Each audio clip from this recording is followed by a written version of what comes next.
Pemirsa, ambruknya pondok pesantren Al-Khazini di Sidoarjo, Jawa Timur menjadi pukulan bagi banyak pihak. Bahkan kejadian ini tercatat menjadi bencana terbesar di Indonesia tahun 2025 dengan korban meninggal dunia lebih dari 50 jiwa. Lalu seperti apa kegiatan para santri di pesantren Al-Khazini? Inilah segmen telusur kasus perbaiki tata kelola ponpes jaminan santri aman dan nyaman.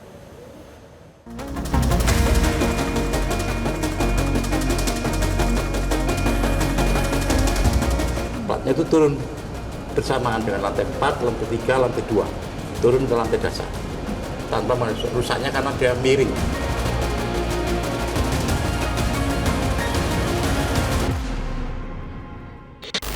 Ambruknya pesantren Al-Khazini di Jawa Timur menimbulkan luka bagi berbagai pihak, pemirsa. Lalu bagaimana cerita dari mereka yang pernah merasakan hidup di pondok pesantren?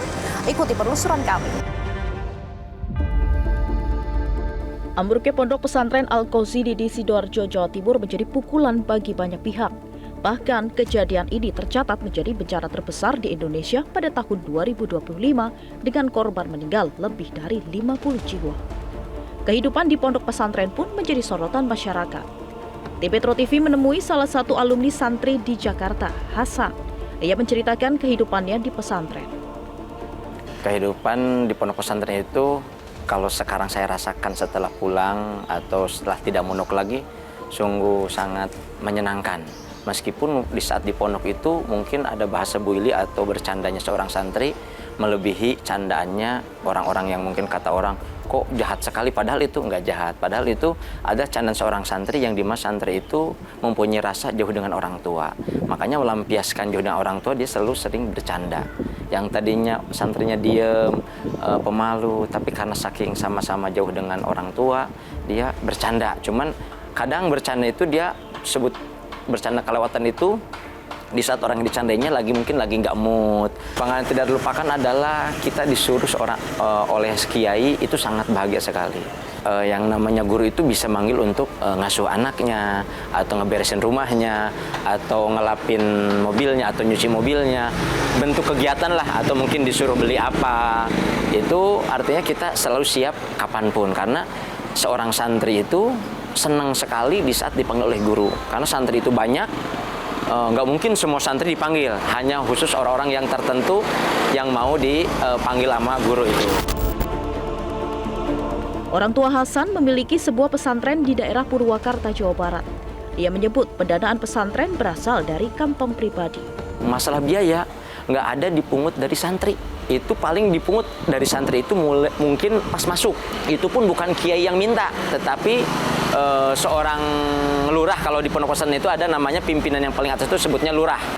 Lurah itu kepada santri yang baru selalu berbicara, di sini ada uang pembangunan, udah itu aja. Paling uang per bulannya itu listrik dan kalau di saya kan bambu, listrik dan bambu doang. Itu listrik itu zaman 2010 5.000. Kalau sekarang itu 2000 kemarin 2025 2024 itu 20.000 per bulan. Itu cuma 20.000 sama bambu 5.000, jadi 25.000 per bulan itu. Bagaimana orang yang nggak punya seperti saya, misalkan ada anak yatim ini nggak diwajibkan. Terus kekurangan pembayaran di pondok itu kan mungkin ada listrik, ada air, itu kiai yang nanggung semua. Makan itu, kalau dari makan, santri itu wajib membawa beras dan uang.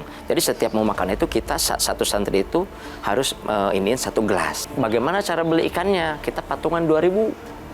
Kadang 3.000, kadang 5.000, gimana maunya. Saya kadang nggak punya uang. Ya udah, kamu yang masak, saya yang belanja.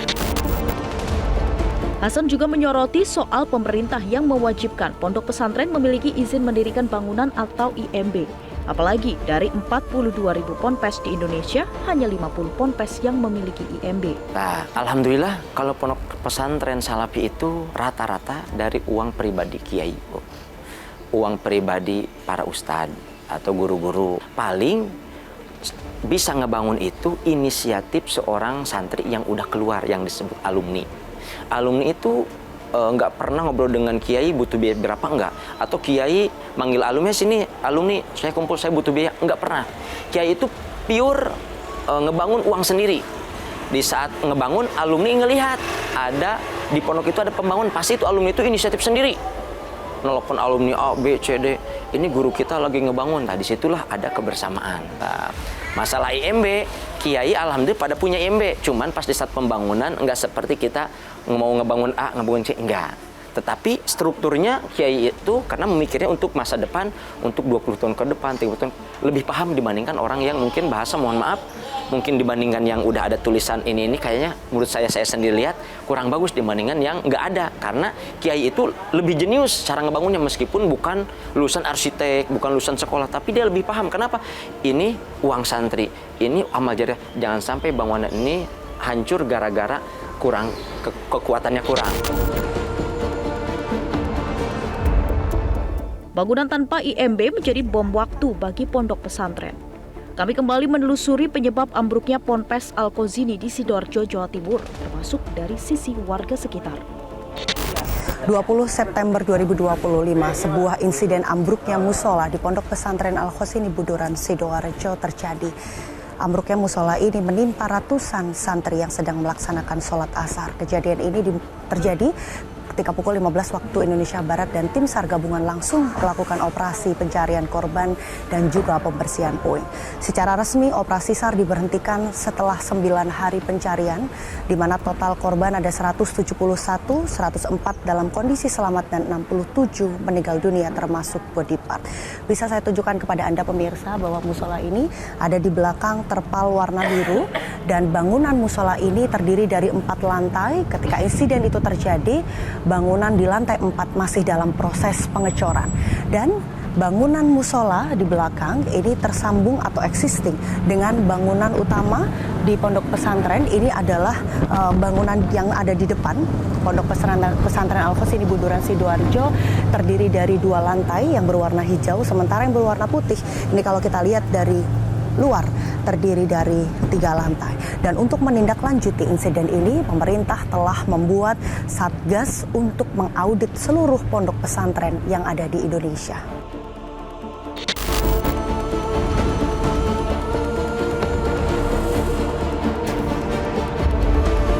Ibu, gimana? Pun ada tak obrolan?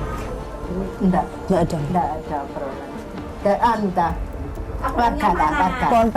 Ponpes kesini gitu. Ini pembangunan diberhentikan atau pripun enggak ada? Oh, belum ada siapa-siapa kesini. Gedungan sebelahnya kan agak tinggi gitu, takut maksudnya.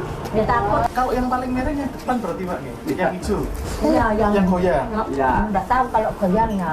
Sing kemarin ekskavator masuk itu kan depan Goyang. goyang. Iya. Juga proses bangun ini ya. Iya, proses bangun. Takut nggak? Ya takut Mas. Tapi sudah sempat ngomong ke Ponpes.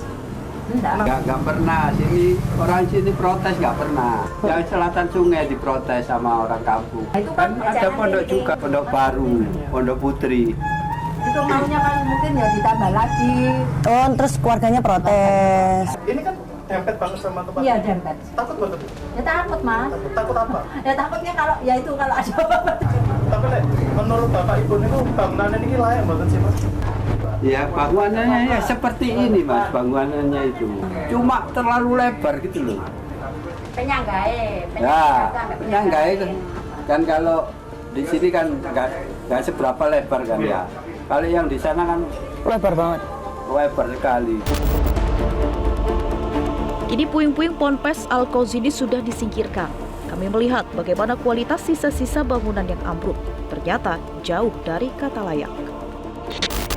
Pemirsa, saat ini saya sedang berada di TPA Jabon Sidoarjo, di mana lokasi ini yang digunakan untuk membuang material musola di Ponpes Al-Khozini Buduran Sidoarjo. Dan dari lokasi ini pula, tim penyidik Polda Jawa Timur sudah mengambil setidaknya ada 28 sampel. 8 diantaranya adalah sampel beton dan 20 sisanya adalah sampel besi tulangan yang digunakan untuk penyangga. Dan dari sampel itulah nanti akan dilakukan uji tim kepolisian maupun tim ahli terkait bagaimana kualitas material dan juga spesifikasi yang digunakan untuk membangun musola 4 lantai. Nah, saya akan mengajak Anda pemirsa untuk melihat ini adalah salah satu pilar berbentuk tabung, pilar yang ada di musola, dan saya akan mengajak Anda untuk melihat besi tulangan yang digunakan untuk membuat pilar ini. Nah, ini adalah besi yang digunakan, salah satu besi yang digunakan untuk membuat pilar ini. Saya tunjukkan kepada Anda ukurannya pemirsa.